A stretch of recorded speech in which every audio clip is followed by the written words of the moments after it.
What's going on, brothers and sisters? Chris here from Namaste Gaming, and today I am shocked and appalled. But in a good way. The patch hit today and there were some unannounced changes, and I'm not talking about the usual nerfs and buffs. Let's start with the living story instances. There are golden portal markers on the world map that mark the entrance to these instances, and in-game mail and achievements have been implemented to guide us to them. In addition to just progressing the story, there are also going to be combat instances that will allow you to earn repeatable rewards once per day per account. That's actually what you're seeing in the background right now, and I don't know if the rewards scale as the story progresses, but the early reward gets you about 5k karma and 2 bags of coins, which netted me 5 silver for a 20-minute story segment. So I don't see myself doing them more than once or twice personally, but the extra karma might be worth it to you if you're stuck on that part of your legendary or trying to keep up your gear and crafting as a lowbie. This is clearly where the majority of their efforts went with regard to the living story. The story sequences are fully scripted and voice acted just like the personal story, and Broham's voice acting is decent enough that I can almost forgive him for being a walking bundle of tropes.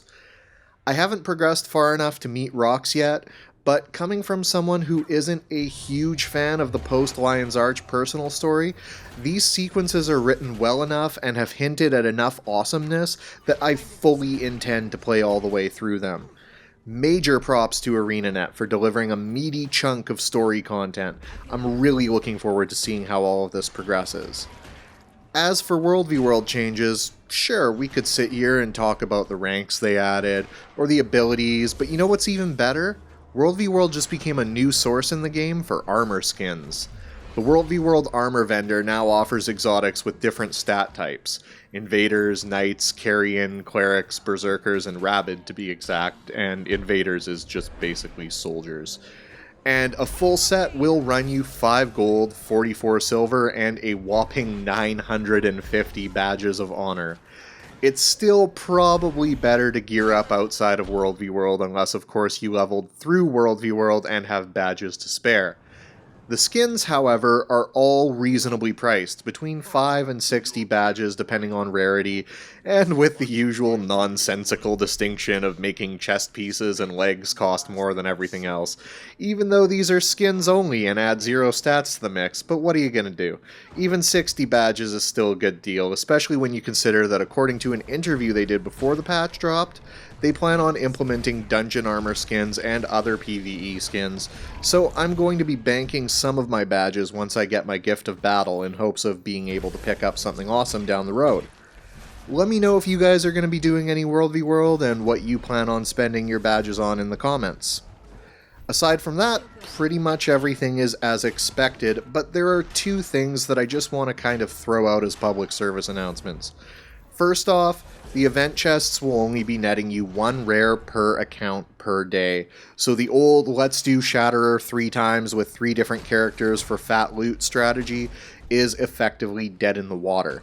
Second, quickness has been nerfed. Instead of increasing your spell and ability speeds by 100%, it now increases them by 50%.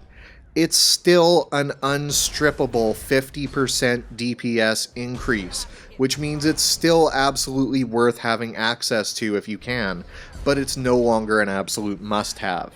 It does kind of make Sigil of Rage worthless, but Sigil of Rage was already bad, so it's not that big of a deal. I've read a few posts that were already lamenting the death of Rangers due to the quickness nerf. Let's be smart about this for a second here, okay? If your profession becomes worthless after a nerf to a single ability, both your profession and that ability were broken to begin with. And honestly, that's how I felt about both the old quickness and Rangers in their current state. Maybe without the shadow of OP Quickening Zephyr and Pet Swap quickness looming over the class, it'll actually get some changes that will bring it up to par with the Warriors, Guardians, and Mesmers of the world. If you love your Ranger, I'm not saying you shouldn't play it or you can't have fun with it. I'm just saying that the class as a whole needs a balance pass, specifically with regard to utilities and traits, but Ranger Melee could use some loving too. Sorry for getting a bit ranty, as someone who tries to remain mostly objective, seeing this level of hyperbole just drives me a wee bit batty. Anyway, that's a wrap. I have to get back to leveling my Mesmer, but I just wanted to get this video out to you guys while it was still fresh and tasty. Hope you guys enjoyed it, and please do let me know what you think of the patch in the comments.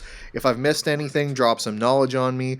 Oh, and if you made it out to the late night stream the other night, thanks for coming by. I had a lot of fun, and we'll do it again probably this weekend, as long as I can get the Guardian leveling guide done during the week.